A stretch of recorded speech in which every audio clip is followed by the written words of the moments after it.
पूरे हफ्ते भारतीय बाजारों में दिखा जबरदस्त एक्शन और आज है वीकेंड सेशन। कमजोर शुरुआत के आसार हैं फिर से ग्लोबल मार्केट से। कमजोर खुलने के बाद संभलेंगे या और फिसलेंगे, कहाँ होगी वीकली क्लोजिंग और क्या करें आप अगले हफ्ते की तैयारी, रहेगा फोकस इसी पर। स्वागत है आप सबका शेयर बाजार लाइव में। नमस्कार, मैं हूं अनिल सिंघवी। नमस्कार, मैं हूं दीपांशु भंडारी। कई सारी बातें समझनी है अनिल जी के साथ और मार्केट क्या करने वाला है ये एक और बात दीप, इस बार कई सारे फ्राइडेज के बाद आज टी शर्ट डे आया है। हाँ, पिछले 3 फ्राइडे जहाँ तक मुझे याद है हम कुछ ना कुछ ट्रेडिशनल पहनते हैं। फेस्टिवल लास्ट फ्राइडे भी था, बट हाँ उससे पहले, बट हाँ और फिर जन्माष्टमी और सारे त्योहारों पूरे त्योहारों से सब लंबे समय बाद करें। थोड़ा बीच में टीचर्स डे था, वहाँ पर भी हमने कुछ अलग किया था। यस, तो चलिए आज के ट्रिगर्स देख ली जाए। अमेरिकी बाजारों से कमजोरी के संकेत हैं ही, इसमें कोई डाउट नहीं। फिर से एक बार 250 अंकों का नुकसान डाउ पर दिखा है। 2 महीनों के निचले स्तरों पर आ चुका है डाउ, फिसलते। एसजीएक्स निफ्टी सेंचुरी मारकर नीचे ट्रेड करता हुआ दिख रहा है। डाउ फ्यूचर्स कल डाउ के गिरने के बावजूद फ्यूचर्स भी नीचे हैं, ये बड़ी चिंता की बात है। कच्चा तेल फिसला है, थोड़ी राहत की बात, 90 से $91 की रेंज में आता हुआ दिखा है, तो कुछ नया लो बनाने की तैयारी में कच्चा तेल है। सोना भी 7 महीनों के निचले स्तरों पर 50,000 के नीचे 49,300 पर ट्रेड करता हुआ दिख रहा है आपको। तो ये सारे ट्रिगर्स हैं जिनके दम पर आज हम बढ़ेंगे आगे। कच्चा तेल 91 आ गया, ये अच्छा काम हुआ है। तो यहीं से शुरुआत करते हैं ये एक बार पहले। सो आई थिंक वो ग्लोबल मार्केट्स में जो मंदी का और मामला जो ढीला दिख रहा है उसका असर आप साफ तौर पर आते हुए देख रहे हैं। और अब वजह जो भी हो, वजह आपको पसंद नहीं आएगी। वजह सबसे बढ़िया ये होती कि अगर कच्चे तेल का प्रोडक्शन बढ़े और उस वजह से अगर कच्चे तेल के दाम घटे, वो तो बेस्ट होता है। लेकिन जैसा आप सब कुछ चाहे वैसा होता नहीं ना। लेकिन जो अल्टीमेटली रीजन कुछ भी हो, रिजल्ट वो होना चाहिए जो आप चाहते हैं। तो रिजल्ट ये है कि कच्चा तेल नीचे आ रहा है। दीप $90 के आसपास थोड़ा सा एक मनोवैज्ञानिक स्तर है जहाँ सपोर्ट लेने की कोशिश की, कल 90.5 तक आया था। सो आई थिंक अगर थोड़ा और नीचे आकर एक बार 90 के नीचे वो 80 वाली रेंज में देखने का ही मजा लगी है ना। सो आई लेट्स सी क्या होता है, बट ओवरऑल ये एक अच्छा संकेत है। अच्छा, कच्चे तेल के साथ बाकी कमोडिटीज के दाम भी काफी तेजी से गिर रहे हैं। कल चाय के दाम 10% घटे हैं, लुम्बर के दाम 5-6% घटे हैं। बाकी कमोडिटीज में भी मेटल तो जा ही रहे हैं। आज फिर से मेटल की हालत खराब ही होने वाली है। सोना गिर रहा है, मतलब इंडिया के इक्विटी मार्केट के अलावा लगभग सब चीजें कमजोर आपको नजर आएगी। और हमारे मार्केट में भी ठीक है, थोड़ी बहुत तो ग्लोबल मार्केट्स के साथ मूड माहौल होगा। लेकिन बात वही है, ग्लोबल मार्केट से जो संकेत हमें लेने दीप, वो सारे के सारे लेने हमें 21 सितंबर के बाद। जब तक ये फेड की मीटिंग ना निपट जाए और फेड को जो भला बुरा अच्छा जो भी कहना है वो कह के ख़त्म करे, और उसके बाद जहाँ तक मेरा समझना है, डेटा तो हर हफ्ते आते हैं, लेकिन दिसंबर तक ज़्यादा कुछ बड़े ट्रिगर्स, सॉरी दिवाली तक, दिसंबर नहीं, हाँ अभी तो टाइम, हाँ दिसंबर में टाइम, दिवाली तक फिर बड़े ट्रिगर्स आपके पास नहीं रहेंगे। सो तब से लेकर दिवाली तक मैदान खुला मिलेगा हमें करने के लिए काम, है ना। हाँ, सो और हाँ देखो, महंगाई के, रोजगार के आंकड़े तो आते रहेंगे, उसके दम पर छोटा मोटा बड़ा जो होना है वो तो होगा। लेकिन ब्रॉडली आपको पॉलिसी के लिहाज से, बड़े डायरेक्शन के लिहाज से 21 तारीख के बाद सिचुएशन अमेरिका में क्लियर हो जाएगी, राइट, है ना। सो कम से कम उसके बाद बड़ा झटका किसी वजह से लगे, वो नॉन वजह नहीं होगी, अननोन तो कभी भी आ सकती है। सो आई थिंक इस लिहाज से 21 सितंबर की पॉलिसी तक वेट एंड वॉच वाले मूड में एक अच्छी बात जो इस बार पॉलिसी में जाने के पहले दिख रही है अमेरिकी बाजार। 21 तारीख की मंडे है ना? नहीं, 21 तो वेडनेसडे है। वेडनेसडे रखा, बहुत दूर रख रहे हैं। अच्छा, तो थर्सडे को हमारा रिएक्शन है। सो अगर अमेरिकी बाजारों का ट्रेंड यही है, हालांकि उसके पहले 3 ट्रेडिंग सेशन और होंगे, अगर कमजोरी के साथ रहते हैं तो बड़ी इवेंट के पहले अब तक अमेरिकी बाजार ज्यादा सीना तान के जाते थे और फिर फुस हो जाते थे। इस बार कमजोरी के साथ बड़े लंबे समय बाद फेड की मीटिंग के पहले कमजोर हो रहे हैं। अगर इन 3 सेशन में आगे, आज और सोम मंगल के सेशन में अगर अमेरिकी बाजार ज्यादा बढ़े ना, तो एक तरह से अच्छा ही है कि आप हल्के होकर जा रहे हैं और कम उम्मीदों के साथ जा रहे हैं, और फिर फेड भला बुरा कह भी दे जो भी कहेगा तो ज्यादा फर्क नहीं पड़ेगा, और फिर उसके बाद आपके लिए रिकवरी के चांस रहते हैं, या फिर देखते हैं किस तरह के अप्रोच पहले होता है। सो बट ओवरऑल ये है कि अमेरिकी बाजार भी इसी बात का इंतजार करें कि फेड अपनी तरफ से जो कहना है कह दे, उसके बाद हम देखेंगे, और हमें भी वही चाहिए। तो तब तक फिर ये ऐसी जो सुस्ती है, ये या ऐसा कंसोलिडेशन, करेक्शन, जो भी ऐसे कहना वो वही मान के चले, वो होना तो वही चाहिए। लेकिन दीप मार्केट्स है ना, डे टू डे बेसिस पे वहाँ पे भी इतने ओवरसोल्ड है ना, ओवरसोल्ड है। मार्केट ओवर सोल्ड है। मेरा ये समझना फ्रेंकली, आप मुझे पूछे डाउ बंद हुआ है आपका 30,900 के आसपास, जरा दिखाइए एक बार डाउ की क्लोजिंग दिखाई। डाउ फ्यूचर्स नहीं चाहिए मुझे, डाउ चाहिए किलो। हाँ 30,960 मेरे ख्याल से 30,500 30,600 बस, इससे ज़्यादा ख़राब नहीं दिखता। 400-500 पॉइंट, 400-500 पॉइंट तो है ना। हाँ तो 400 वहाँ पे आपको डाउ सपोर्ट ले लेगा। 400-500 पॉइंट अगर नीचे आता है 30,500 30,600 तो वहाँ रुक जाएगा। अब वो एक दिन में आता है, 3 दिन में आता है, या इंट्राडे में आके घूम जाता है, वो कहना मुश्किल है। राइट। सो मुझे वहाँ लग रहा है कि ये 30,500 30,600 पे डाउ सपोर्ट ले लेगा इसके आसपास। एग्जैक्टली वैसे लेवल मेरे को डाउ के नहीं मिलते जो मेरे को निफ्टी बैंक निफ्टी के मिल जाते, इतना नहीं है, बट ब्रॉडली लेवल वो आएंगे 30,500 से 30,600। 2 महीने की गेन तो वैसे भी इन्होंने वापस एक ही महीने का वो बचा, 2 महीने के निचले, तो वैसे भी पीछे तो निकल ही चुके हैं। ठीक है, तो यहाँ से और नहीं गिरना चाहिए। एंड ऑफ कोर्स 21 तारीख इम्पोर्टेंट रहेगी ही रहेगी। हमारे बाजारों के लिए भी कल तो थोड़ा, चलिए एक्सपायरी का एक्शन था ये भी मान लेते हैं, बट क्या, क्योंकि एक बार हमने रिकॉर्ड छू लिया जी, राइट, 18,000 भी निफ्टी पर छू लिया, तो इंपॉर्टेंट लेवल्स दोनों इंडेक्सेस ने टेस्ट कर लिए हैं, तो क्या अब हम भी ये करेक्शन कंसोलिडेशन के मूड में आ रहे हैं, साइडवेज एक्शन जो कहते हैं, वो तो दिख रहा है। इंटरेस्टिंगली दीप देखिए, इतना पॉजिटिव मूड है नहीं आज सुबह शुरुआत करेंगे, लेकिन मैं अगर आपको एक थोड़ा सा ना कि डेटा दूं तो आपको लगेगा क्या वाकई में ऐसा हुआ है। लगातार पिछले 3 दिन से निफ्टी ने तीनों दिन हायर हाई बनाए हैं। यस एग्जैक्टली 3 नहीं 4, मतलब ना 18,088, उसके बाद खराब मार्केट जब डाउ गिरा तो भी 18,091, और कल का हाई 18,096, तो 15,166 जो 15 जून के आसपास आपका लो था, वहां से 15 सितंबर तक आप आए 3 महीने में, ये 3 महीनों का हाईएस्ट लेवल निकाला है वापस। हाँ। वहां से रिकवरी में जो कल था 18,096, लेकिन मूड माहौल उतना अच्छा है नहीं, क्योंकि सप्लाई ऊपर से आ गई। बैंक निफ्टी कल लाइफ हाई बनाए, लेकिन सप्लाई आ गई तो मूड माहौल उतना अच्छा नहीं। सो ठीक है, नए हाइस के आसपास, बड़े लेवल के आसपास थोड़ी प्रॉफिट बुकिंग हो तो गलत किया, और प्रॉफिट बुकिंग इसलिए भी हो रही है कि आपको 2 सपोर्ट नहीं मिल रहे। एक ग्लोबल, अगर अमेरिका 2 महीने के निचले स्तरों पर आप है कि मैं लाइफ हाई पे रहूंगा, जस्टिफाइड है क्या? नहीं हो सकता। हमारी ताकत है, हम जल्दी बढ़ेंगे, सपोर्ट भी ले लेंगे, वो सब ठीक है, पता है, लेकिन आपको साथ का माहौल भी देखना पड़ेगा। डाउ 2 महीने के निचले स्तर पर, बैंक निफ्टी लाइफ हाई पे, बस इसका जवाब आपको इस सेंटेंस में आ गया। सो थोड़ा रुक रुक कर, इसीलिए मैं बोल रहा हूँ कि गर्मी गर्मी में देते रहिए। जब भी आप, कल ऐसे बढ़िया गर्मी थी, राइट, तो वहाँ प्रॉफिट बुकिंग आई। अब आजकल में एकदम है ना, डाउ को देखकर ऐसे 100, 125, 150 देखकर लोग ऐसे सोचेंगे अरे छोड़ो यार, खत्म हो गया, टॉप बन गया, वापस ही नहीं आएगा, ये फीलिंग आएगी, और आना गलत नहीं है, आएगी भी, राइट, वहीं से घूम जाएगा। 17,540 नोट करके, ये जब तक यहाँ पर कोई परेशानी नहीं जाएगा उसके नीचे। 17,540 करेक्शन वहाँ खत्म कर लेगा, अगर आया तो, वहाँ भी आया तो, और वो आज की बात नहीं है, डाउ की, सॉरी, फेड की पॉलिसी तक, फेड की पॉलिसी तक, हम तो पॉलिसी भी डाउ की लगती फेड की पॉलिसी तक। सो वहां तक 17,540 के आसपास स्ट्रॉन्ग सपोर्ट है, जहां से आपने एक बढ़िया ब्रेकआउट दिया, 18,090 का हाई बनाया। सो आई थिंक 17,500 राउंड फिगर में आपको याद रखने में इजी रहे, बाकी 17,540 का वो लेवल है। सो वहां तक आएगा तो आपका हेल्दी करेक्शन भी हो जाएगा, एक बार के लिए, है ना, हेल्दी करेक्शन भी हो जाएगा, फिर आप वापस से चल पड़िए, कोई दिक्कत नहीं। सो आई थिंक ठीक है, ऐसा कोई दिक्कत वाली बात बड़ी नहीं है, छोटी मोटी करेक्शंस जो चलेंगे वो चलेंगे। दिक्कत दूसरी है, और वो ये है कि पिछले 2 दिनों से एफआई ने दम लगा के बेचा। हाँ। कल के आंकड़े भी खराब है, मैं यही कवर करना चाहता हूँ, और वो बड़ी चिंता है आज भी भारतीय बाजारों के लिए ऊपर टिकने के लिए आज से। और इस आंकड़े के दम पर 2 दिनों से जो समझ में आ रहा है वो ये कि आपको ऊपर में थोड़ी बहुत प्रॉफिट बुकिंग करते ही रहना चाहिए। 1271 करोड़ की बिकवाली कैश मार्केट में एफआई ने की है, 945 करोड़ के इंडेक्स बेचे हैं, और 3450 करोड़ के स्टॉक फ्यूचर्स। तो स्टॉक्स में अगर आप देखेंगे नेट तो करीबन 5,000 करोड़ की बिकवाली एफआई ने की। अब इसमें एक ब्लॉक डील भी थी पीवीआर की 2,500 करोड़ के आसपास, तब भी आंकड़े खराब है। ब्लॉक डील निकाले, और लोकल फंड ने भी लंबे समय बाद 929 करोड़ की बिकवाली की है, कल बड़ा। हाँ, तो आई थिंक एफआई की बिकवाली के आंकड़ों में तो थोड़ा कंट्रीब्यूशन आपके ब्लॉक डील का है, लेकिन लोकल फंड ने भी हाथ खींचा है थोड़ा सा। 18,000 के ऊपर लोकल फंड लेने के मूड में नहीं है। अगर 18,000 के ऊपर लोकल फंड नहीं लेते और एफआई भी बेचते हैं तो हमारी तीसरी महाशक्ति के लिए टिकना मुश्किल होगा। फिर आपको खरीदने के लिए, मतलब एक तो ये कि 2-3 लोग और साथ दे रहे तो आप भी लड़ पड़ते हो। हाँ।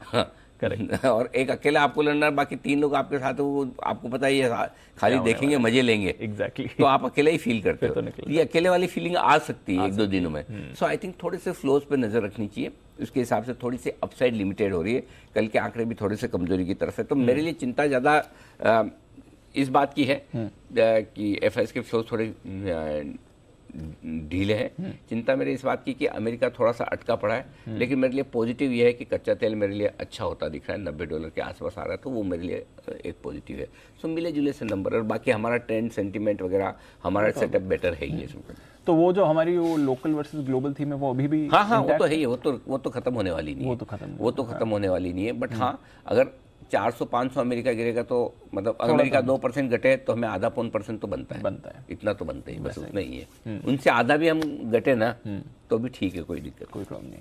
और वैसे भी आप वो तो कहते हैं ना कि नया हाई जब भी हो तो थोड़ा एक बार सप्लाई तो आता है, हमेशा आता है, क्योंकि 11 महीने के बाद नया सप्लाई, नया हाई कल टच किया, लोग हैं पुराने, वो तो देंगे। तो कल वो भी एक फैक्टर हो सकता है, अभी भी हो सकता है, वो फैक्टर हो सकता है। ऊपर में देखिए, एक ही सिंपल फॉर्मूला ये है, जब ओवर ऑप्टिमिज्म जरूरत से ज्यादा लोग बुलिश हो रहे हैं, उसी वक्त सप्लाई। आप देखो मार्केट में हमेशा करेक्शन, अभी पिछले 4 हफ्तों का आप ट्रेंड देख लीजिए, जिस दिन गैप से खुला है बड़े, उस दिन तुरंत खरीदारी आई।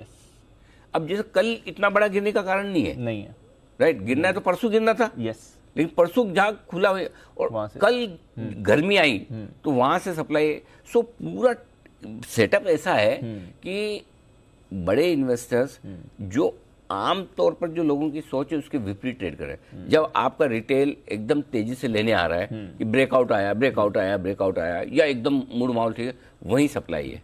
और जिस दिन सब गैप से नीचे खुले, 1500 पॉइंट देख के आप डरे, अब तो क्या होगा, ब्लैक फ्राइडे, कौन सा ब्लैक वेडनेसडे है, जैसा भी जो, और वहीं से आपके लिए तो ये ट्रेंड समझना जरूरी है। सो अगर आज भी आपको बहुत पेसिमिज्म हो जाए, बहुत खराब नजर आए कि अरे यार ये सब, वहां लेना है, मौका ढूंढना है। हाँ, लेना ही है, ढूंढना क्या, ढूंढा वही है। अच्छा, बस खाली, हाँ, खाली लेना ही है। और वापस से गर्मी में दिन में आ जाए, कल परसों में आ जाए, फिर आप प्रॉफिट बुक करिए। सो ये वोलेटिलिटी के साथ कंसोलिडेशन रहेगा। हो सकता है इसमें नीचे में आप 17,500 17,600 की रेंज में स्ट्रॉन्ग सपोर्ट देखेंगे, ऊपर में 18,100 18,250 की रेंज है, वहां पर आपको मामला अटकता हुआ दिखेगा। इसमें हमें टाइम पास करना है। ठीक है, अंडरस्टूड। तो थोड़ा बाजार के मूड माहौल से फ्लेक्सिबल रहिए, बट मौके ढूंढते रहिए, क्योंकि ट्रेड अगर आप कर रहे हैं तो मौके दोनों तरफ के आपको मिलने ही वाले हैं। चलिए फिर आज का सेटअप समझते हैं सर, क्योंकि फ्यूचर्स आज बड़े दिनों बाद 3 पहले वाले सेटअप नेगेटिव आए। ग्लोबल, एफआईएस, डीआईएस तीनों नेगेटिव दिख रहे हैं। एफएनओ न्यूट्रल है, सेंटीमेंट न्यूट्रल है, ट्रेंड पॉजिटिव है। तो बड़े दिनों बाद एक ही पॉजिटिव दिखा है, बाकी 2 न्यूट्रल और 3 नेगेटिव है। सेंटीमेंट कॉशियस नहीं है ना, सेंटीमेंट तो पॉजिटिव है, एक्चुअली न्यूट्रल भी नहीं है। अच्छा, हाँ, वो परेशानी की बात नहीं है ना, तो मूड अच्छे ही, कोई खराब नहीं है सर। ठीक है, मतलब खराब तो तब जब अगर आप एकदम टॉप पे ही चढ़ गए हो तब तो एक अलग बात है, बाकी तो मूड ठीक ही है। नीचे में कितने लोग खरीदने के लिए तैयार बैठे हैं, कितने बैठे हैं, ये है ना, फीलिंग बहुत है। लेफ्ट आउट वाली अभी भी है। अब वही कि सबको टाइम करना है कि ये नहीं पता चलता ना कि आज ही ले लें 17,500 पे ले, या वापस से 15,200 आएगा, ये किसी को पता नहीं है। राइट। हाँ, अमेरिका में सबको डर है, हमारे यहाँ सबको कॉन्फिडेंस है। अब वहाँ डर एक्सेस है, हमारा कॉन्फिडेंस एक्सेस है, ये पता नहीं। इसका मेजरमेंट कैसे करें? Correct, right. लेकिन एकदम विपरीत सेंटीमेंट पे चल रहा। अमेरिका का सेंटीमेंट एकदम बिगड़ा हुआ है, हमारा सेंटीमेंट एकदम मजबूत है। कौन सही है भगवान जाने, वक्त बताएगा। ठीक है। 17,690 17,765 निफ्टी पर आज। ओह क्या बात है जी, देखो एसजीएक्स निफ्टी का लेवल, वही मैं बता रहा था, 700 नीचे हो गया, 765 एग्जैक्टली। 690 765 ये आज का हमारा सपोर्ट जोन है। इसके नीचे 17,540 17,650 ब्लाइंड बाय जोन है, यहाँ है तो खरीदना ही खरीदना है। हाई साइड पर 17,935 17,975 छोटी मोटी रुकावट की रेंज, उसको पार करके टिके तो 18,000 18,090 सप्लाई जोन है। कल भी आपको याद होगा, कल 18,070 और 18,090 दो रेंज 20 पॉइंट के निकाल रहे। कल का हाई देखो दीप आप, 18,096 लेवल्स परफेक्ट निकल के आ रहे हैं। बिल्कुल सर। बैंक निफ्टी 40,700 40,900 आपके लिए पहला सपोर्ट जोन है, जो कि कल जहां हम बंद हुए वहां से 300 पॉइंट नीचे है।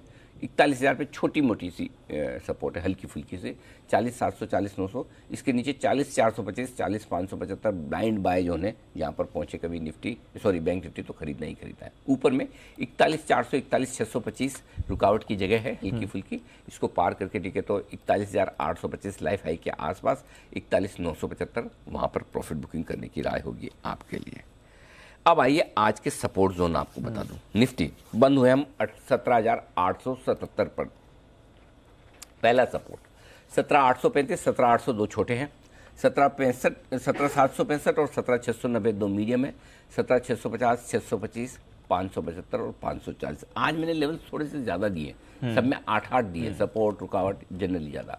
उसकी वजह है कि वीकेंड सेशन है दीप, अगर कोई बड़ा मूव आ जाए तो आपके पास लेवल हाथ में होनी चाहिए। दूसरा, ये लेवल आपके अगले हफ्ते में भी काम आएगी, तो दोनों लिहाज से ये आपके लिए निफ्टी पर सपोर्ट लेवल। अब निफ्टी पर ऊपर का लेवल लिख लीजिए, 17,877 के ऊपर सीधा है 17,900, ठीक है, 890 17,890 17,935 17,975 तीन छोटे लेवल हैं, 18,000 18,070 18,090 तीन मीडियम लेवल, और उसको पार किया तो 18,125। ये सारे लेवल निफ्टी में ऊपर की तरफ, ठीक है। बैंक निफ्टी 41,200 पर आप बंद हुए, 41,000 40,900 40,825 ये तीन छोटे लेवल हैं, 40,700 40,575 मीडियम लेवल है, 40,425 40,375 और 40,275 तक के बड़े लेवल हैं अगर आए तो।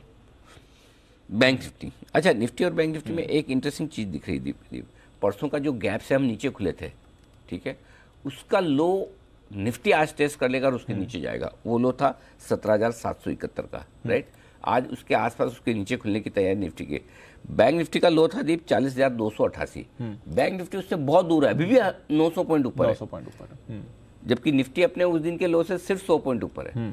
सो वो वाला लो टूटने का डर, तो थोड़ा सा निफ्टी उस हिसाब से वो लो तोड़कर हल्का सा तकनीकी तौर पर कमजोर होने की कोशिश कर रहा है। अब आइए बैंक निफ्टी पर हायर लेवल, 41,200 के ऊपर आप बंद हुए, 41,250 और 41,402 छोटे लेवल, 41,625 और 41,825 दो मीडियम लेवल, और 41,975 का बड़ा लेवल, ये सारे आपके लिए बैंक निफ्टी पर। ठीक है सर, तो करीब करीब 1400 पॉइंट 1500 पॉइंट की रेंज बनकर आ रही है। हाँ, रेंज लोअर टू हायर। हाँ, ये रेंज मतलब नहीं, इस हिसाब से भी है कि वीकेंड और अगले वीक के हिसाब से, तो इसलिए मैंने थोड़ी सी बड़ी रेंज, थोड़ा ब्रॉडर व्यू भी, हाँ इसलिए दिया है। अंडरस्टूड।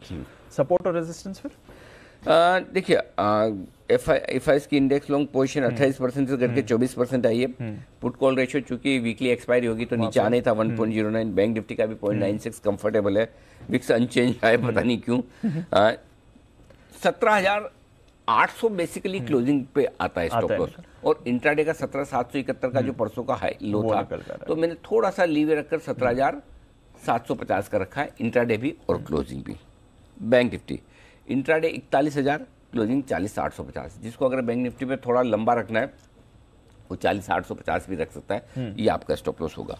शॉर्ट साइड पर वही है, कल के हाइस के ऊपर 18,090-96 का हाई था, 18,125 का इंट्राडे और क्लोजिंग दोनों स्टॉप लॉस यही होगा, और बैंक निफ्टी का 40,850 जो कल का हाई है उसके ऊपर आपका इंट्राडे और क्लोजिंग दोनों स्टॉप लॉस वही होगा। क्लोजिंग का स्टॉप लॉस अगर आपको छोटा करना है तो आप 41,625 के ऊपर बंद होने पर भी कर सकते हैं, लेकिन फिलहाल 41,850 का आप रख सकते हैं। नई पोजीशन 17,625 17,700 की रेंज में आए निफ्टी, वहाँ खरीदिए, चांस बन सकता है 17,765 के आसपास खुलेगा। क्या वहाँ पर खरीदना चाहिए खुलते ही 100 पॉइंट नीचे अगर खुलता है, वो मैं बताऊंगा आपको 9:08 पर, उस वक्त का मूड माहौल देखकर। अदरवाइज इस रेंज में लेना है आपको 17,625 17,700 की रेंज में। नीचे स्टॉप लॉस थोड़ा दूर का दे रहा हूँ, 17,525 का मुझे पता है, वही लगाना है। और ऊपर के टारगेट जो बनेंगे 17,765 17,800 और 835 तीन छोटे टारगेट, 875 890 और 935 तीन मीडियम टारगेट, 17,975 और 18,000 तक के बड़े टारगेट के लिए करनी है खरीदारी आपको निफ्टी में। जो लोग बेचना चाहते हैं इंतज़ार करें, 17,975 से 18,075 की रेंज का, इस 100 पॉइंट की रेंज में टुकड़ों टुकड़ों में देते रहिए। ऊपर का स्टॉप लॉस 18,150 का बनेगा। टारगेट जो बनेंगे 17,935 17,900 और 17,875, ये तो तीन कल के विजिबल टारगेट्स हैं। 17,835 17,800 और 17,765 तीन छोटे मीडियम टारगेट, 17,700 से लेकर 17,650 फाइनल टारगेट, जिसके लिए करनी है बिकवाली। ठीक है। Bank Nifty sir bank Nifty खरीदना है, रेंज बहुत दूर की दे रहा हूँ दीप, जो शायद आए ना 40,275, 40,425। इसको एकेडमिक पर्पज से नोट कर लीजिए कि अगर आ जाए तो वहाँ पर मुझे एक्शन लेना है। ओके, ठीक है, यहाँ खरीदना है। स्टॉप लॉस होगा आपका 40,200 का। टारगेट जो बनेगा 40,575, 675 और 750, 3 छोटे टारगेट। 825, 875 मीडियम टारगेट और 40,925 तक के टारगेट के लिए। लेकिन एक और है बैंक निफ्टी पर आए एग्रेसिव ट्रेडर्स के लिए खरीदारी करने की, और एग्रेसिव ट्रेडर्स को खरीदारी करनी है 40,700 से 40,900 की रेंज में, टुकड़ों टुकड़ों में आपको खरीदारी करनी है। 40,900 पे थोड़ा ले लिया, 750, 825 की रेंज में थोड़ा ले लिया, 700 पे फिर और ऐड कर लिया। सो इस रेंज में खरीदिए 40,650 के स्ट्रिक्ट स्टॉप लॉस के साथ। ऊपर का जो टारगेट बनेगा 41,000 से लेके 41,825 लाइफ हाई के आसपास तक, यानी कि 41,000, 41,150, 200, 250, 400, 500, 625 और 41,825, ये सारे टारगेट हैं ऊपर के, जिसके लिए करनी है आपको खरीदारी। जा सकता है? हाँ हाँ, हो सकता है। हाँ, यस, पॉसिबल है। मोमेंटम तो है इसमें, वापस आ सकता है। हल्के है ना मार्केट, हल्के हैं। हाँ, थोड़ा डाउ फ्यूचर जैसा भी आपका 0.5% नीचे है, अगर कवर हो गया तो कवर हो गया तो। अगर डाउ फ्यूचर फ्लैट, कल भी हम यही बात कर रहे हैं, हमें कुछ नहीं चाहिए, आप गिरो मत बस। हाँ, गिरो मत। हाँ, बढ़ने का तो चाहिए ही नहीं, बढ़ तो हम अपने आप ही बढ़ जाएंगे, हमें पता है कैसे बढ़ जाएगा हमें। खाली क्या अब डाउ 250 गिरेगा, 250 फ्यूचर भी नीचे, तो फिर हम कैसे बढ़े, कैसे बढ़े? हाँ, करेक्ट। और ऊपर से एफआई के आंकड़े, आप एक चीज से लड़ सकते हो, या तो एफआई की सेलिंग से लड़ लो या डाउ से लड़ लो, दोनों ही एक साथ आ रहे हैं तो फिर थोड़ा तो रुकना पड़ेगा ना, ऐसा है। बेचने की राय है 41,625, 41,825 की रेंज में आता है, तो वहां पर ऊपर में बिकवाली कीजिए। हो आप 41,400 से भी शुरू कर सकते हैं, तो 3 टुकड़ों में बेचता है तो 400, 625, 825 3 टुकड़ों में अच्छे से बेचिए। 42,000 का आपका स्टॉप लॉस होगा। 41,500, 41,400 दो छोटे टारगेट है, 41,200, 41,150 और 41,050 3 मीडियम टारगेट। इसके नीचे अगर गए तो 40,900, 700 और 575 तक के टारगेट के लिए बैंक निफ्टी में बिकवाली भी करनी है। आज पर्पजली मैं लेवल्स आपको ज़्यादा दे रहा हूँ, मैंने इसलिए बताइए 8 लेवल जानबूझ के निकाले मैंने, सोच समझ के निकल कर आ रहे। हाँ, निकल के भी आ रहे, किसी दिन आए ना आए, हाँ, बड़े मुंह के आपको तैयारी रखनी चाहिए। Yes sir. नहीं आए तो बहुत अच्छी बात है, आए तो क्या नोट ही तो किया ना। एग्जैक्टली, उसमें कोई मतलब, हाँ, पैसे थोड़ी लग रहे हैं नोट करने। एग्जैक्टली, हाँ, ठीक है। बाय द वे, कल डेल्टा फाइनली बैन से आ गया, जो लग रहा था बैन से बाहर आ सकता है, हो गया वो। अभी तो और चलेगा, अभी तो और चलेगा। कल तो बड़ी रफ्तार दिखाई है। 222 बंद हुआ है, 222 बंद हुआ है, 5.5% ऊपर था। आरबीएल, इंडिया बुल्स, ये दोनों अभी भी बैन में हैं। वायदा कारोबार का इंपॉर्टेंट डेटा सर कुछ? वैसे तो कुछ है नहीं दी। 18,000 ऊपर की तरफ है, थोड़ा सा मेक और ब्रेक। 34 लाख शेयरों का ओपन इंटरेस्ट है, हाईएस्ट है। सो बेसिकली एफएनओ डेटा 18,000 से 18,100 की रेंज में आपको थोड़ी रुकावट दिखा रहे हैं, सिंपल। और सपोर्ट 17,800 के आसपास हल्का फुल्का। कल नई सीरीज शुरू हुई है आज, आई मीन, तो डेटा कुछ खास है नहीं, और बैंक निफ्टी के डेटा ऐसे है नहीं कि मैं आपसे डिस्कस करूं, बहुत ही छोटे डेटा है। अब तो मेरी भी आदत 50,000 लाख 1 करोड़ के डेटा की डिस्कस करने की होगी। सो मेरे को 20-25 लाख के डेटा बहुत छोटे दिखते हैं। पर वो आप कहते हैं ना कि इस बाजार में वही अच्छा है कि बेचने को भी कुछ नहीं है, अगर पोजीशन हल्की है तो फिर बेचने को भी कुछ बिल्कुल पोजीशन हल्की है, तो फिर गिरना, जब गिरेगा उसके बाद देखेंगे कितना और वहाँ पर इम्पैक्ट आ सकता है। आइए फिर खबरों पर एक बार डाल देते हैं नजर, कौन सी खबरें इंपॉर्टेंट, ट्रिगर्स और साथ ही आज के ब्रोकरेजेस भी। अरमान, नुपुर, आशीष तीनों हैं तैयार। अरमान, मॉर्निंग, बताएं ट्रिगर्स और खबरें कौन सी हैं आपके पास? जी, सबसे पहले आईपीओ के लिए ध्यान रखिएगा, जिसमें हर्षा इंजीनियरिंग का जो आईपीओ है वो पहले दिन, अगर आप पहले दिन उनको लगभग 10.5 गुना के आसपास का उनको जो है सब्सक्रिप्शन मिलता हुआ दिखा है, जिसमें एनआईएस का अगर आप कैटेगरी देखेंगे तो वो लगभग 25 गुना बढ़कर आती हुई दिखी है। वह रिटेल का हिस्सा भी लगभग 9 गुना जो है बढ़ते हुए दिखा है। फुटजी की सेमी एनुअल रिन्यूअल जो सेमी एनुअल रिव्यू बदलाव है वो लागू होते हुए दिखेंगे। अंबुजा सीमेंट्स पर भी ध्यान रखिएगा, क्योंकि जो पूंजी जुटाने पर जो है बोर्ड बैठक है आज। उसी के साथ साथ जीआर इंफ्रा, उनका ओएफएस फॉर रिटेल इन्वेस्टर्स के लिए है, जिसमें फ्लोर प्राइस 1260 का था, और उसमें अगर आप देखेंगे तो नॉन रिटेल का जो हिस्सा है वो लगभग 2.4 गुना जो है वो बढ़ चुका है। वहीं आगे रिटेल के लिए अब खुल रहा है ओएफएस। पतंजलि पर भी ध्यान रखिएगा, क्योंकि आज प्रेस कॉन्फ्रेंस है 12 बजे, जिसमें वो आईपीओ प्लान्स के बारे में बताने वाले हैं। और जो हमारे प्रधानमंत्री हैं, कल वो जो है जारी करेंगे। नेशनल जो लॉजिस्टिक पॉलिसी है वो जारी करने वाले हैं। खबरों पर टाटा पावर पर भी ध्यान रखिएगा, क्योंकि जो इनकी सब्सिडरी को सोलर प्लांट के लिए एक ऑर्डर मिलता हुआ दिखा है, और ये 100 मेगावाट के लिए जो प्लांट का जो ऑर्डर वो 612 करोड़ का जो है ये ऑर्डर मिलता हुआ दिखा है। भारतीय एयरटेल, वोडाफोन, रिलायंस, उनका ध्यान रखिएगा क्योंकि इनका जुलाई का जो है टेलीकॉम का डेटा आता हुआ दिखा है। भारतीय एयरटेल ने आप देखेंगे लगभग जो 5 लाख जो ग्राहक है वो जोड़े हैं। रिलायंस जियो ने अगर आप देखेंगे तो लगभग 3 मिलियन जो हैं नए ग्राहक जोड़े हैं। वहीं वोडाफोन आइडिया ने लगातार जैसे हमेशा की तरह 1.5 मिलियन जो ग्राहक हैं वो गंवाए हैं। और फिर अंत में वेदांता लिमिटेड पर भी ध्यान रखिएगा। सेमीकंडक्टर प्लांट पर जो है वेदांता की सफाई आती हुई दिखी है। उन्होंने ये कहा है कि वेदांता नहीं, जो वेदांता की होल्डिंग कंपनी है वो जो है वो सेमीकंडक्टर में इन्वेस्टमेंट जो है वो करने वाली है। तो वेदांता की तरफ से क्लैरिफिकेशन आया है। देखते हैं आज इसका अगर कंपनी के स्टॉक पर कुछ रिएक्शन दिखता है या नहीं।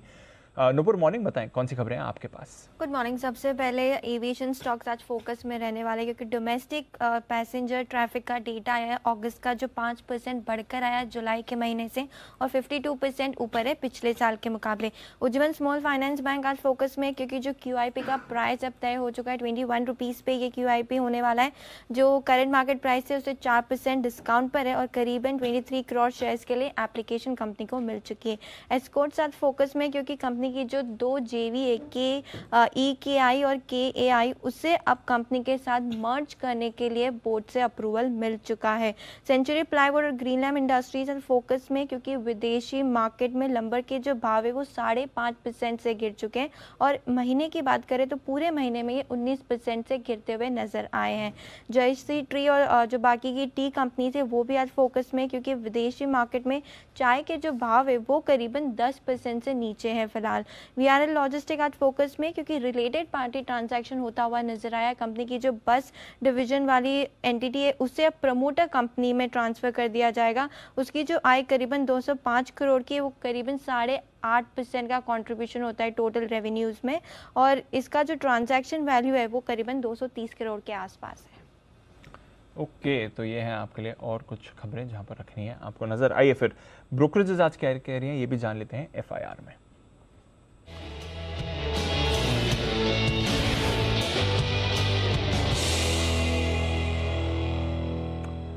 मॉर्निंग आशीष, पहले तो बताइए आज की टॉप ब्रोकरेज रिपोर्ट्स कौन सी हैं? Good morning Deepanshu. सबसे पहले देखिए फार्मा स्टॉक्स पर नजर रखिएगा। सिप्ला में एक्शन देखने को मिल सकता है। जेफरीज की तरफ से अच्छी रिपोर्ट है। खरीदारी किराए को बरकरार रखा है। 1033 रुपए की क्लोजिंग है।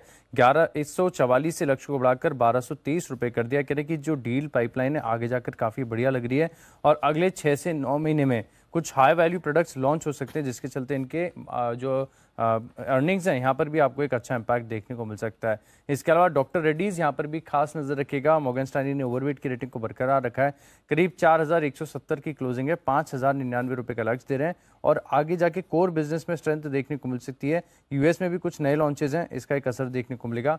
भारतीय एयरटेल HSBC खरीदारी किराए को बरकरार रखे हुए हैं। 785 की क्लोजिंग है। 950 रुपए का लक्ष्य दिया है। हीरो मोटोकॉर्प CLS से आउट परफॉर्म की रेटिंग को बरकरार रखे हुए 2962 रुपए के लक्ष्य के लिए।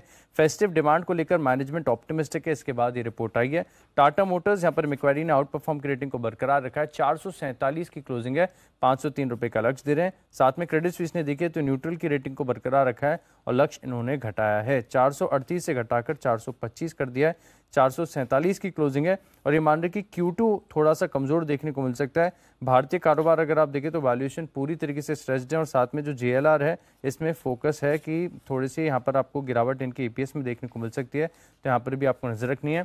M&M मैक्वेरी ने आउट परफॉर्म की रेटिंग को बरकरार रखा है 1386 रुपए के लक्ष्य के लिए। एस्कॉर्ट्स पर मैक्वेरी ने न्यूट्रल की रेटिंग दी है, 1677 का लक्ष्य दिया है। और हिंदुस्तान यूनिलीवर यहाँ पर CLS ने आउट परफॉर्म की रेटिंग को बरकरार रखा है 2660 रुपए के लक्ष्य के लिए। 2560 की क्लोजिंग है और ये मान रहे कि मैनेजमेंट मीट के बाद इन्हें पता चला कि डिमांड थोड़ी सी कमजोर है, मार्जिन पर भी प्रेशर है, लेकिन मैक्वेरी ने आउट परफॉर्म की रेटिंग को बरकरार रखा है 3000 रुपए के लक्ष्य के लिए। ओके, तो ये है आपके लिए सारी की सारी रिपोर्ट। सब और भी है रिपोर्ट? सर रिपोर्ट्स तो बहुत सारी आती हैं आजकल, ज्यादा ही है। क्यों काम कर रहे हैं सर? सर पूरी टीम काम करती है। 3-3 4-4 पेज रोज रिपोर्ट्स हैं। वाह, बताइए। सर SBI लाइफ यहाँ पर मॉर्गन स्टैनली ने ओवरवेट की रेटिंग को बरकरार रखा है 1500 रुपए के लक्ष्य के लिए 1295 की क्लोजिंग है। ये मान रहे कि AP ग्रोथ यहाँ से बढ़िया बढ़त देखने को मिल सकती है। HDFC AMC मॉर्गन स्टैनली ने इक्वल वेट की रेटिंग को बरकरार रखा है 2040 के लक्ष्य के लिए।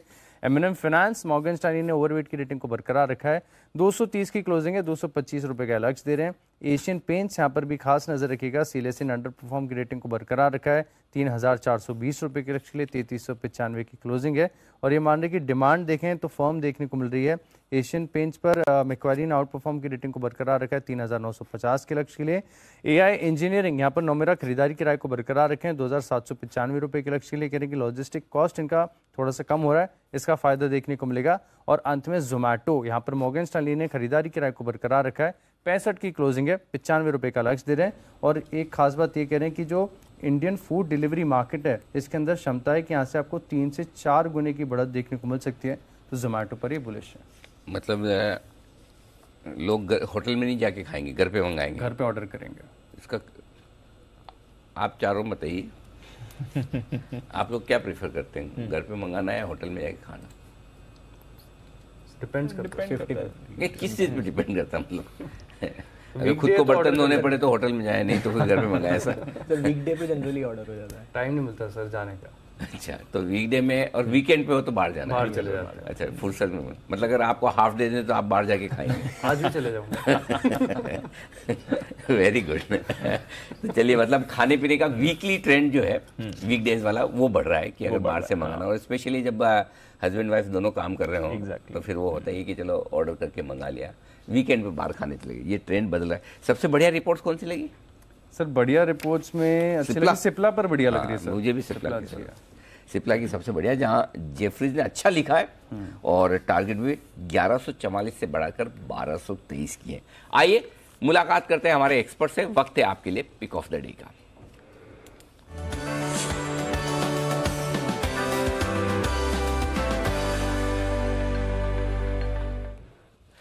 हिमांशी जी सुप्रभात, करें शुरुआत सर। सुप्रभात अनिल जी, आज सरप्राइज हो गया अनिल जी। सुप्रभात दीप, good morning everyone. Anil ji, खरीदारी करनी है डेल्टा कॉप में। यहाँ पर कल एक पेन एंड फॉर्मेशन से ब्रेकआउट आता हुआ नजर आया है और साथ ही साथ एफ&ओ बैंक से भी आज स्टॉक बाहर निकला है। तो मुझे लगता है यहाँ पर एक अप मूव देखने को मिल सकती है। तो डेल्टा कॉप में खरीदारी करके चलेंगे। 212 रुपए का स्टॉप लॉस लगाना है। 235 238 तक के टारगेट्स यहाँ पर आते हुए नजर आ सकते हैं। ओके, तो ये है डेल्टा कॉप जहां पर खरीदारी करने की राय आपके लिए आती हुई हिमांशु जी की तरफ से। सचिन जी सुप्रभात, बताएं सर आपका pick of the day. Good morning Anil ji, good morning Deepanshu. यहाँ पर ग्रैन्यूल्स पे ध्यान देना चाहिए। लगभग 7 हफ्तों के कंसोलिडेशन का यहाँ पर ब्रेकआउट एस्टैब्लिश हुआ है। कल के सत्र में ओआई एडिशन भी काफी जबरदस्त था, लगभग 9% का ओआई एडिशन हुआ है। एंड मुझे लग रहा है ये प्योरली एक शॉर्ट कवरिंग रैली बन सकती है इस पर्टिकुलर स्टॉक में। तो अगर डिक्लाइंस मिलते हैं 316 तक आप खरीदारी कर सकते हो। 312 के आसपास आपको स्टॉप लॉस लगाना है। 324 का होगा इंट्राडे का टारगेट, बट पोजिशनली मुझे लग रहा है 340 तक ये पर्टिकुलर मूव एक्सटेंड होनी चाहिए। तो खरीदारी करनी है ग्रैन्यूल्स के फ्यूचर्स में। 324 340 दो टारगेट, खरीदारी करें 312 के स्टॉप लॉस के साथ। ग्रेन्यूल से pick of the day Sachin ji की तरफ से आपके लिए। आइए बढ़ते हैं आगे और बंसल जी भी हमारे साथ जुड़ चुके हैं। बंसल जी गुड मॉर्निंग, बताएं सर आपको कौन सा शेयर पसंद है? सुप्रभात अनिल जी, सुप्रभात दीपांशु। अनिल जी मुझे पसंद है रेडिंगटन इंडिया। रेडिंगटन इंडिया काफी समय से चला नहीं है। कल के सत्र में स्टॉक के अंदर जब मार्केट में वीकनेस आ रही थी, इसके अंदर एक पॉजिटिव क्रॉसओवर साथ में एक ब्रेकआउट देखने को मिला। तो रेडिंगटन पे खरीदारी की राय है। 151 151 का स्टॉप लॉस है। 166 166 पहला टारगेट है। 170 170 दूसरा टारगेट है। तो इन दो टारगेट्स के लिए रेडिंगटन है मेरा pick of the day. Okay, तो ये है आपके लिए रेडिंगटन इंडिया कैश मार्केट का स्टॉक जहां पर खरीदारी करने की राय। बड़ा मजबूत ट्रेंड में स्टॉक दिख भी रहा है। कुणाल जी जुड़ चुके हैं। सुप्रभात कुणाल जी, क्या है इरादा?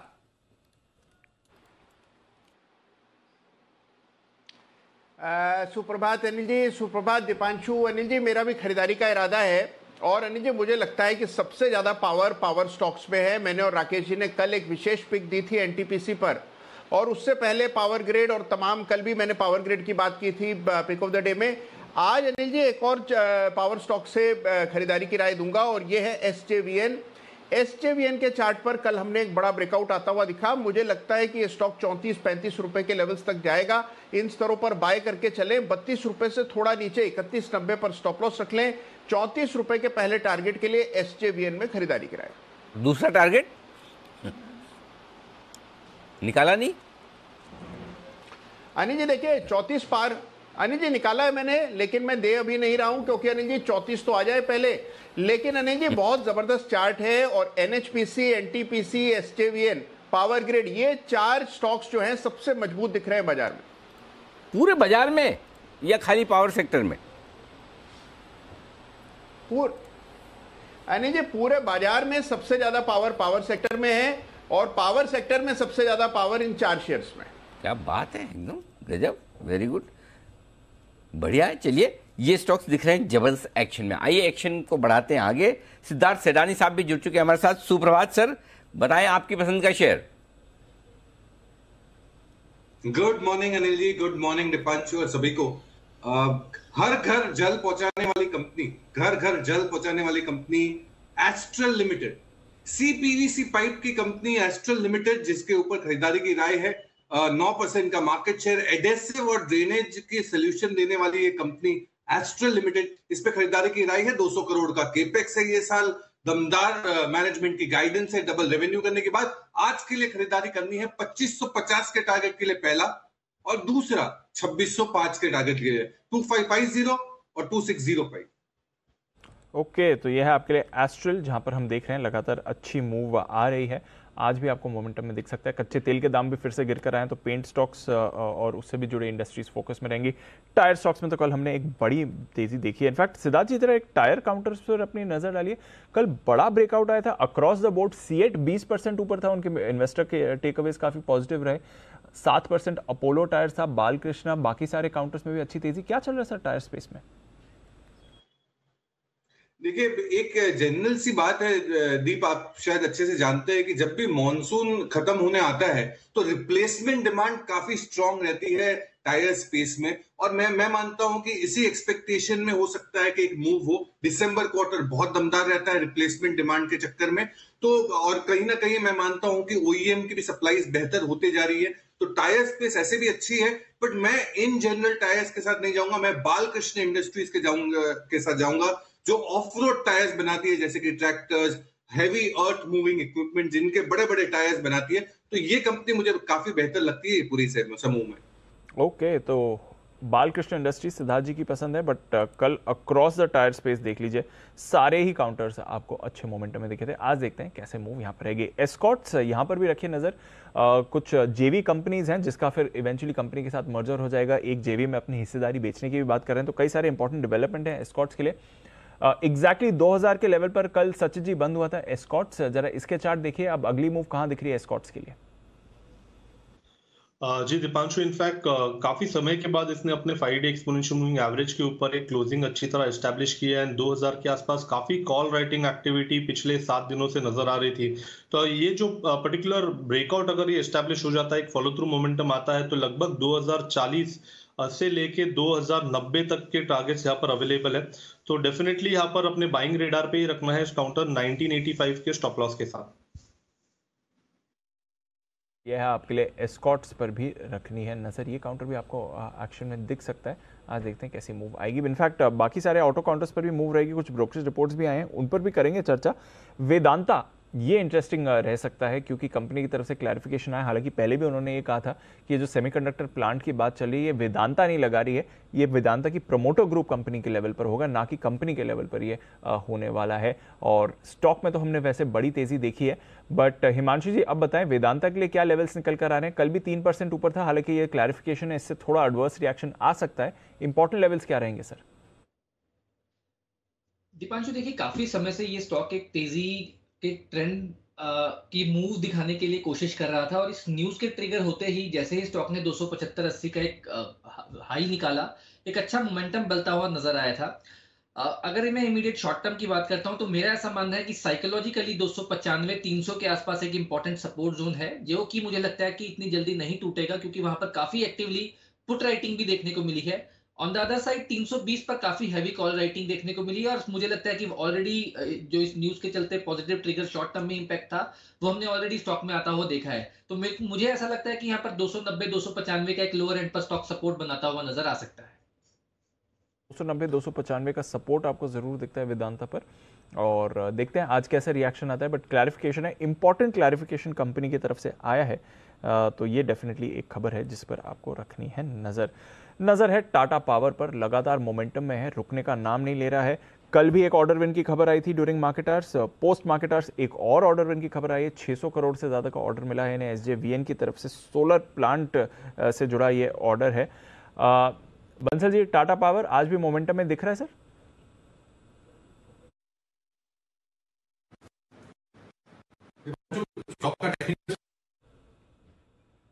ओके, बंसल जी के मैं दोबारा कनेक्ट करता हूं, एक बार फंडामेंटली भी राय ले ली जाए सिद्धार्थ जी की तरफ से। सिद्धार्थ जी, बाकी सारे पावर स्टॉक्स भी अच्छे मोमेंटम में हैं और टाटा पावर तो पावर का जो मोमेंटम है वो तो है, साथ ही ऑर्डर विंस भी इन्हें अच्छे मिल रहे हैं सोलर कारोबार के लिए, कैसे देखेंगे सर इसे? बिल्कुल दीपांशु, ऑल टाइम फेवरेट मेरा टाटा पावर। डेफिनेटली ये पॉजिटिव खबर है, ऑर्डर विंस जो SJVN से आए हैं। रिन्यूएबल एनर्जी में तो दमदार बिजनेस कर ही रही है, नॉर्मल पावर जनरेशन भी बहुत अच्छा है, इलेक्ट्रिक व्हीकल का जो इंफ्रास्ट्रक्चर सेटअप है इसमें भी बहुत अग्रेसिवली लीड कर रही है। तो टाटा पावर डेफिनेटली रडार में होना चाहिए। अगर आपके पोर्टफोलियो में टाटा पावर नहीं है, ऐड करें। 300 प्लस के टारगेट्स हासिल हो सकते हैं medium to long term perspective से। ओके, तो टाटा पावर पर रखनी है नजर। एक NTPC पर भी कॉल लेना चाहूंगा, बिकॉज ये भी एक और काउंटर है जहां पर आपको बढ़िया मोमेंटम दिख रहा है। हिमांशु जी, NTPC का चार्ट कैसा लगता है सर? दीपांशु जी, बहुत ही स्ट्रॉन्ग चार्ट सेटअप और स्ट्रक्चर है और 160 रुपए के ऊपर जब से ये स्टॉक निकला है जो स्ट्रेंथ है वो काफी और बढ़ते हुए नजर आई है। और इवेंचुअली हम देखते हैं कि ये स्टॉक थोड़े दिन आगे बढ़ता है और उसके बाद एक साइडवेज कंसोलिडेशन में जाता है और फिर वापस से नए हाइज बनते हुए नजर आते हैं। मुझे लगता है कि ये एक ऐसा स्टॉक है जो पावर सेक्टर में अगर आप निवेशित रहना चाहते हैं या एक अगर स्टॉक आपको चुनना है तो NTPC वो एक स्टॉक परफेक्टली क्वालिफाई करता है जिसमें आप करंट लेवल्स पर भी एंट्री ले सकते हैं और ऑफ कोर्स अगर थोड़ा डिप मिलता है तो खरीदारी करके चला जा सकता है।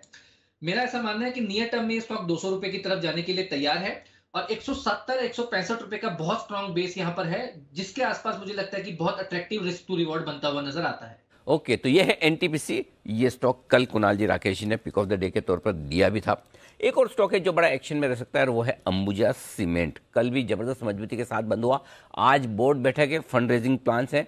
फंड रेजिंग प्लान से ज़्यादा लोगों का इंटरेस्ट इस बात में कि पैसे किस लिए जुटाए जा रहे हैं, इनका करेंगे क्या, कुछ एक्विजिशन हो सकता है या फिर खाली पैसे जुटाने की ही बात होगी और किस दाम पर होगी। एक तो दाम और दूसरा काम, इन दोनों पर रहेगी नज़र। दाम मजबूती से आए तो अच्छा है और काम भी बता दें तो अच्छा है, नहीं तो फिर स्टॉक में थोड़ी प्रॉफिट बुकिंग भी आ सकती है। तो आइए सिद्धार्थ जी से समझे, 540 पर अंबुजा लेना है या देना है? अनिल जी, मेरा तो मानना है देना है, क्योंकि खबरें एक बार बाहर आ जाती है तो ब्रॉडली प्राइसिंग रहता है। बस इतनी ही है कि वो काम और नाम कौन है वो देखना बहुत जरूरी है। बट मैं मानता हूं कि इससे बेहतर विकल्प आपको वैल्यूएशन, साइज और एफिशिएंसी के पर्सपेक्टिव से अल्ट्राटेक सीमेंट लगता है मुझे। तो अल्ट्राटेक सीमेंट बड़े में और छोटे में अगर देखा जाए तो रैमको सीमेंट मुझे बहुत बेहतर लगता है। तो अंबुजा सीमेंट पे मैं निकलने की सलाह दूंगा। ओके, अंबुजा सीमेंट यहाँ पर, और मुझे लगता है सिद्धार्थ जी काफ़ी हद तक सही भी कह रहे हैं कि जिस तरह का रनअप इस मीटिंग के पहले हो गया ना, उसके बाद थोड़ा सा रिस्क रिवॉर्ड रेशियो फेवरेबल नहीं है। बिल्कुल मीटिंग के बाद ही खरीदा। हाँ, हो सकता है कोई अगर कोई बड़ा एक्विजिशन अनाउंस कर दे कि ये पैसे जुटा रहे, तब तो एक अलग बात है। वैल्यूएशन भी स्काई हाई हो गया। हाँ, सीमेंट शेयरों को इतना वैल्यूएशन कभी मिलेंगे। और अच्छा, इसी के नहीं बढ़े हैं, बाकी भी बढ़े हैं। देखो आप इंडिया सीमेंट देखिए, सब जबरदस्त, श्री सीमेंट देखिए।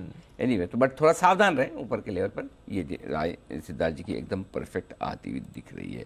आइए और स्टॉक्स जहाँ पर फोकस करना चाहिए उनमें से भारती एयरटेल। सचिन जी, इसके चार्ट देखिए। आंकड़े आए हैं जुलाई महीने के ट्राई के, जिसमें भारती एयरटेल ने लगभग 5,13,000 ग्राहक जोड़े हैं। रिलायंस जियो ने 29 लाख ज़्यादा जोड़े हैं और वोडाफोन ने हमेशा की तरह 15 लाख गंवाए हैं। तो भारती एयरटेल क्या दिख रहा है सर चार्ट्स पर? अनिल जी, यहाँ पर वीकली मंथली चार्ट्स तो काफी स्ट्रांग है। ऑलरेडी लगभग 12 से 13% की रैली यहाँ पर स्टॉक में नजर आई है।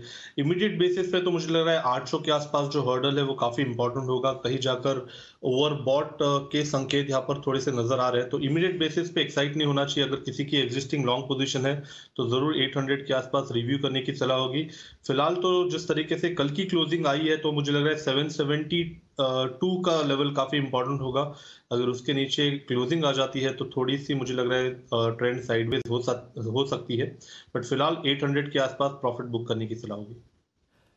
हिमांशु जी, VRL लॉजिस्टिक्स, इस स्टॉक के चार्ट्स आपको देखने, दो हैं बातें जो बतानी। एक तो कल प्रधानमंत्री मोदी लॉजिस्टिक्स पॉलिसी रखेंगे देश के सामने, तो सारे लॉजिस्टिक्स स्टॉक्स पिछले 1-2 दिनों में बड़े एक्शन में इस वजह से आते हुए दिख रहे हैं। और दूसरा इस कंपनी स्पेसिफिक एक खबर है जो ये कि इनका जो बस डिवीजन है वो बस डिवीजन 230 करोड़ में अलग से बेचा जा रहा है और शायद प्रमोटर ग्रुप उसे खरीदेगा। रिलेटेड पार्टी ट्रांजैक्शन है, हालांकि लोग कह रहे हैं कि आय 205 करोड़ की और बेच भी 230 करोड़ में रहे, वन टाइम सेल्स, लेकिन ये बेचा जा रहा है। अब ये है खबर, कह सकते हैं कि थोड़ा अनरिलेटेड बिजनेस से अलग हो रहे हैं, ये मान सकते हैं आप चाहें तो।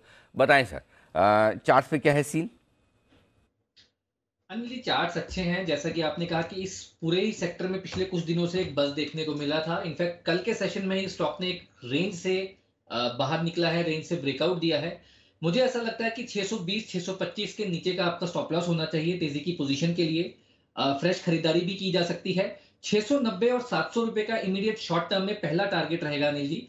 700 रुपए के अगर ये ऊपर स्टॉक क्लोज होता है या चलना शुरू करता है तो मुझे लगता है बड़ी तेजी आने वाले समय में बनती हुई नजर आएगी और फिर 15 से 20% तक की गेन्स पोजिशनली मीडियम टर्म में यहाँ पर आते हुए और देखने को, इंक्रीमेंटली देखने को मिल सकते हैं। ओके, बंसल जी है तैयार, तो एक सवाल पीवीआर पर ले लिया जाए। पीवीआर पर बंसल जी कल बड़ी ब्लॉक डील हुई 2500 करोड़ की, फंड्स के नाम भी आए, किसी ने बेचा है किसी ने लिया है।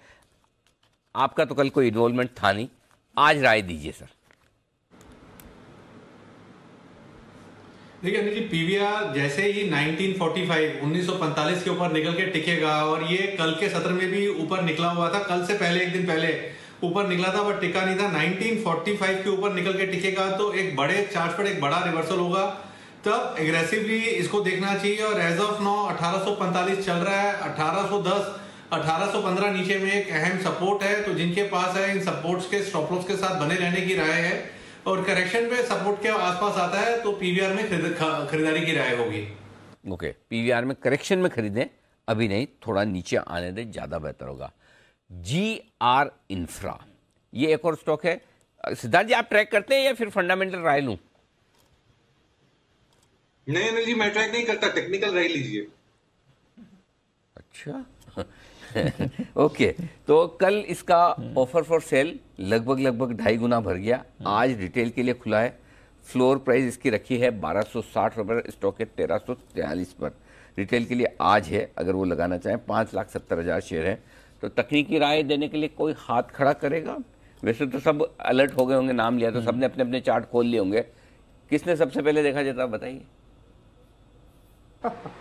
हे भगवान, कोई काम नहीं कर रहा मूड में नहीं है कोई। 4-5 और एक्सपर्ट बिठाने पड़ेंगे पैनल पे, ऐसा लग रहा है। जी हिमांशु जी बोलिए। अरे जी, वैसे तो देखिए ओवरऑल डाउन ट्रेंड का स्टॉक है। लिस्टिंग के बाद लगातार लोअर हाईज लोअर लोज बनते हुए नजर आए हैं, लेकिन पिछले कुछ दिनों से यहाँ पर थोड़ी सी एक स्ट्रेंथ बनती हुई नजर आई है। स्टॉक अपने शॉर्ट टर्म मूविंग एवरेज के ऊपर टिका है।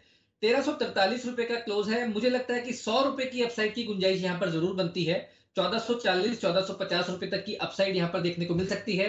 तेजी की पोजीशन के लिए मेरा मानना है कि 1310 के स्टॉप लॉस के साथ यहाँ पर बने रहे।